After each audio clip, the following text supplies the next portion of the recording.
Hey everyone, it's Joe and Isaias here from the-automator, and today I'm really excited because we've been working on processing a lot, made a lot of little improvements, but there's one really big improvement. So I want you to check this out. Isaias is going to show us here what it does and how we do it now. Yeah, perfect. So let me share my screen, and you will see that if I open the prompt assistant tool, we can create different snippets and so on. But what we added now as a new feature is that you can now execute any AutoHotkey code, AutoHotkey V2 specifically. So let's say I'm going to label this one test, and I'm just going to use bracket here and say run AHK. The casing of this doesn't really matter. It's just that's the tag that you're going to add at the beginning of your snippet. And now you can put any AutoHotkey V2 code. So this is a test, and you add that, save it to your enum. And now what's going to happen is that your actions here is going to be the one that you just created. But when you click on it, you're going to get a message box because that's what I did. But interestingly enough, we can do anything we want with this. So one of the things that I was telling Joe, hey, let's say that instead of a snippet, because snippets of text, they do not get translated. And let me explain that in a second. So this is the MIT license, and we could just go ahead and paste that anywhere. That's it, right? So whatever text you have, it just gets pasted. But you cannot translate the enter key or the tab key. You cannot put those inside these types of snippets. So let's say that you want to send your username and password to the current window. Say that you want a snippet that does that. Well, at that point, what you would do is send user, for example. I'm just naming it whatever I want. And I will, of course, run HK. And I would say send. Now I would say username, whatever the username would be, the tab key, and then the password. And that's it. So now I have a script or a snippet that is not simply just a piece of text. It also has keyboard presses that I could actually use as a translation here. And again, that would be obviously like this. We just send the user, and hold on, that was a problem with the editor there. Yeah, it would send the username, the tab, and the password. So that's really cool because it opens the amount of things that I can use with this tool, because now you can perform any AutoHotkey action. What is another one, Joe, that you might like to see be implemented very quickly here? Yeah, another great one, because I write a lot of the newsletters in HTML, right? So I'm constantly using tags. And one thing I didn't like in Prompt Assistant was I couldn't like bold something and then move my cursor back in between my tags. Right. So let's say the strong tags, right? So add strong tags. What I would do here, of course, with my tag, and I would say send. And this is all because of the send command, right? So I would say strong here. That's the tag. The text that I want, I'm going to put it in between the strong tags. But as I'm just typing that, I want to move the caret to the center of those two so I can start typing. Then I would use the left 9 here, 9 spaces. I want to do 9 spaces to the left to end up in the middle of the two tags. And now let me save that off. And let's go back here and see. There it goes. And now I'm in the middle of it, and I can start just typing there. I don't have to move my caret. Yeah. Because wherever I just do that, now I can just start typing. It's so cool. And so that's the new functionality. We can actually use the send command. And again, it could be a more complex script if you want. You can do a whole script in there. We don't have to do a video, include this in the video, but Clipster, of course, allows you to send rich text or pictures or, and HTML, right? So we could shove all that into a script and then be able to use QAP Prompt Assistant for pasting in pictures into something, right? Or the an actual rich text formatted HTML stuff, which is just really cool. Now, speaking of, yeah, go ahead. I was just gonna make clear that this is only running V2 code. Right. So I cannot include anything that is V1. But if you have a library like the base64 library like this, you can just copy the path of it. And in here, you can create a new snippet. Let's just add the run AHK snippet.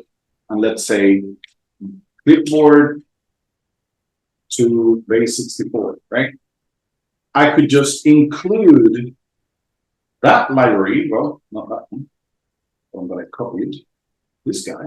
Include that library. And now you have access to the base64 functionality based and also encode B64 encode, I think it is B64 encode, and give it the clipboard, for example, a clipboard, and send that. You can do whatever you want. This is the cool thing. You can do whatever you want. You can include stuff. It's just a whole script. You can do whatever scripting you want. Add it into that thing and work. A couple more simple ones where a lot of people use. I'm thinking about quick access pop-up because it's what but they use it to like launch a website. Okay, open a website. How about the-automator? I've heard of that site. It's a pretty good site. Yeah. So again, we just put our tag, and then I just use the run command instead. And I could just say, hey, the automator, I don't know why it's not working. And you have to make sure that you use the HTTPS.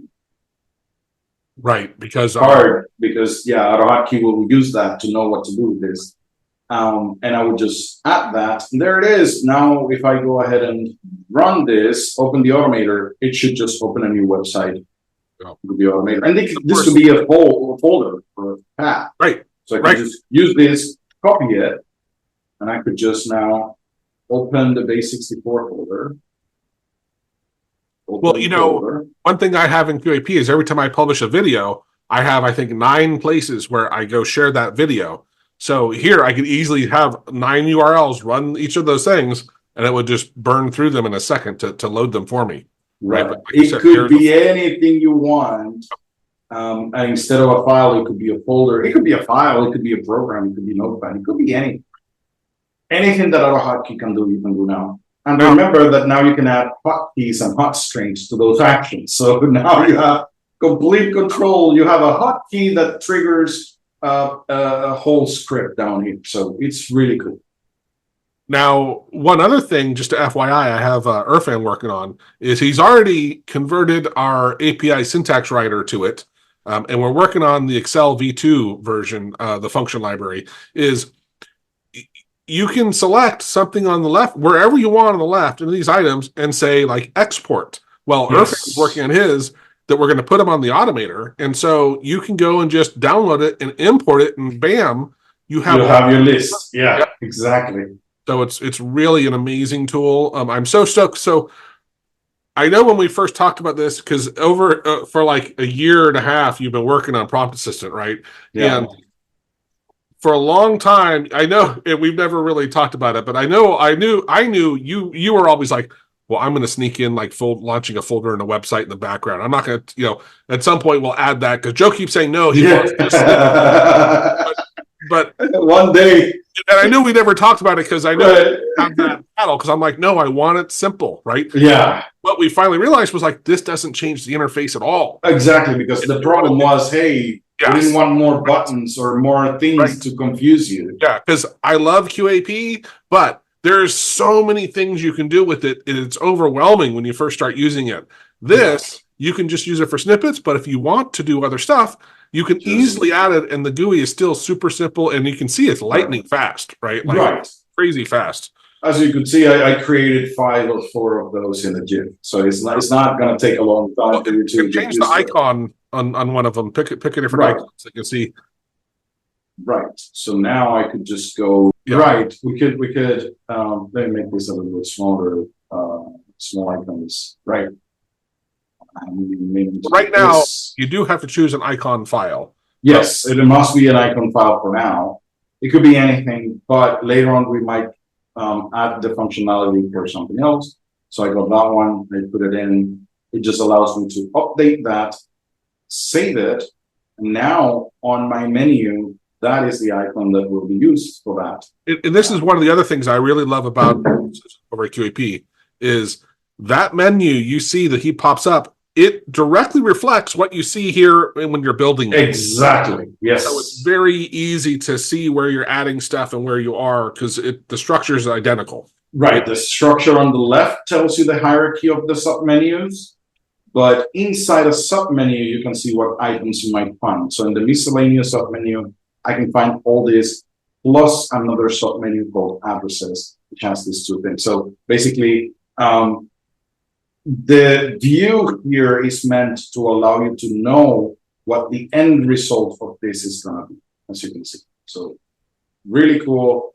I am really excited about how this is becoming more and more of a real tool that we're going to be using. And yeah, for some of them, I just have the hot strings. For some others, I just have hotkeys, and I don't have to remember or use the menu to get them. But I just type the hot string and that's it. But the menu's there in case you can't remember your hot string or your hot right, which is exactly. It's a really cool tool. I'm very proud of it, and you just did a great job keeping it so simple. Because one of the hero members was like, "Hey, where's the documentation?" I'm like, "That's it." There's not much. But yeah, it's like each button is kind of self-explanatory. It's so simple. Now, of course, what you can do with AutoHotkey, there's 8 million things, and we have courses teaching AutoHotkey, but there's so much you can do with it. It's unbelievable. I just wanted to point out, even though there's no strict documentation, if you look at a button and you don't know exactly what it does, just hover over it. It tells you what it does. Right. That is something that can be removed here on the. You get tired of it. On the preferences, you can remove that if you don't care about it. But yeah, which actually, well, I don't think we've recorded it because we added some stuff that restore clipboard. That's an option you can choose. That we are pasting. So because a lot of people are having problems with using hot strings, so we're not sending the keystrokes. We're pasting the stuff. Of course, that uses your clipboard. So this is a preference that you either turn it on or off of whether you want it to first back up your clipboard, do the snippet or do whatever you're doing, and then restore the clipboard after, right? Yes.